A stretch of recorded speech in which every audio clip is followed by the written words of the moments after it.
So my question was, how do you do that if you don't know where you want to go? Because that's kind of where I got stuck on your future authoring program. Okay, that's a good question. That's a really good question. So there's this notion in the Old Testament that morality is following a sequence of prohibitions. There's a bunch of bad things you shouldn't do, and then basically you're good enough. And I think there's wisdom in that. I think that's kind of where children start, right?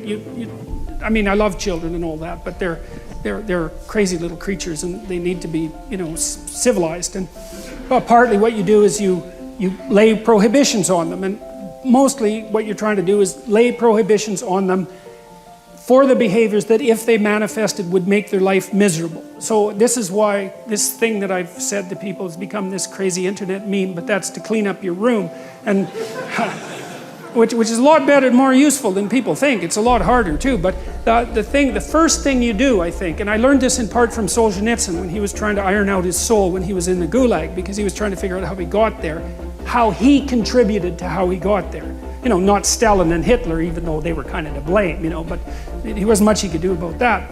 I think what you have to do, and this is part of humility, is you have to look around you within your sphere of influence, like the direct sphere of influence, and fix the things that announce themselves as in need of repair. And those are often small things, and they can be like your room. Put it in order, because the thing is, it isn't exactly so important that your room is in order, although it is. What's important is that you learn how to distinguish between chaos and order, and to be able to act in a manner that produces order. And I think you can do something as simple as just sit on your bed and think, okay, there's probably like 5 things I could do today so that tomorrow morning is slightly better than this morning was, or at least I'm not falling behind. And those will usually be, it's like having to eat a toad in the morning, right? It's like, it's not going to be something you want to do. There'll be things you're trying to avoid. They're snakes, essentially. But if you ask yourself, like you're asking someone, which I think is a form of prayer, if you ask yourself, instead of telling yourself, what is it that I could do to set things more right today that I would actually do? It's usually some small thing because you're not that disciplined, Then you can go do it. And then you put the world together a little more when you do that. And that spreads out. But you also construct yourself into something that's better able to call order forth from chaos. And that makes you just incrementally stronger. And then the next day, you can maybe take on a slightly larger task. And you get the benefit of compound interest if you do that. It's a tremendously powerful technique. And I think if you do that, at some point, instead of just having to fix things up that are not good, you'll start to get a glimmer of the positive things that you could do, the positive things that you could do that would actually constitute a vision. When I was 25 or so, I probably weighed about 138 pounds. I smoked like a pack of cigarettes a day. I drank tremendous amount of alcohol. I was from northern Alberta, this rough little town up in northern Alberta called Fairview, and there were long winters there, and my friends were heavy drinkers, and most of them dropped out of school by the time they were 15 or 16, went off to work on the oil rigs, and it was a rough town, and we drank a lot. I started when I was 14, and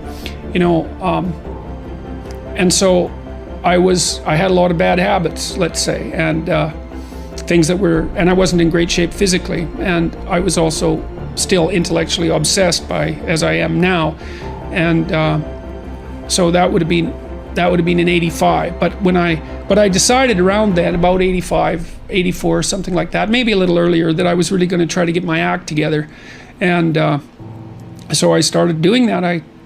First of all, I quit smoking.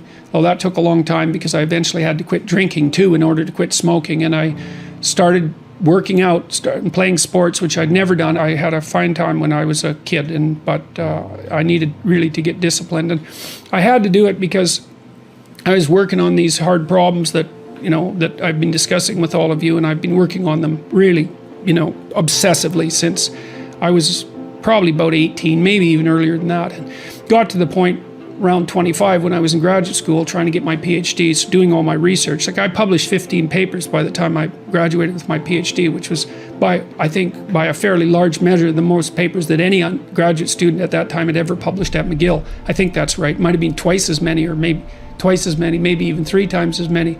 And at the same time, I wrote Maps of Meaning, which was a terribly difficult thing to do, because I was writing about 3 hours a day doing that. And I couldn't do all that and continue with my misbehavior, you know, my sort of, what would you say, my hedonistic, my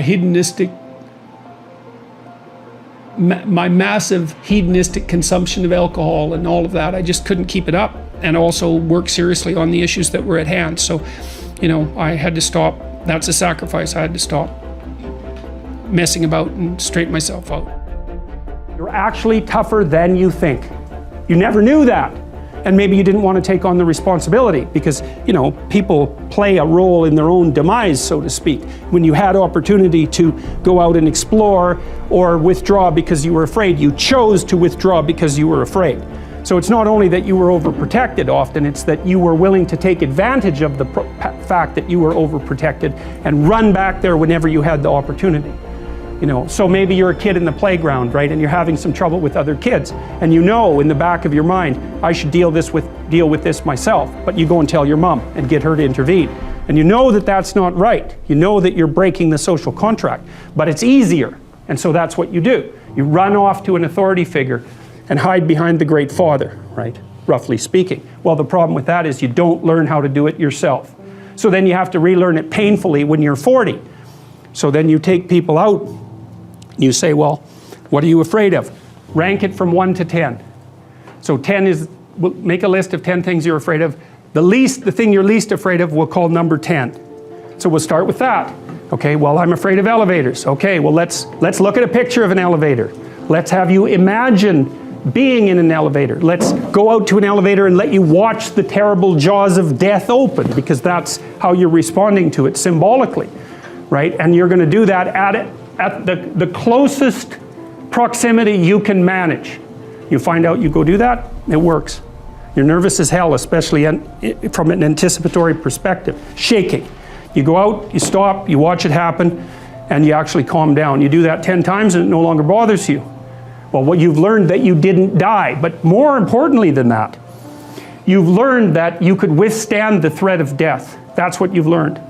And then you move a little closer, and then you move a little closer, and then you move a little closer, and finally you're back in what's no longer the elevator from a symbolic perspective. It's a tomb, right? It's a place of enclosure and isolation.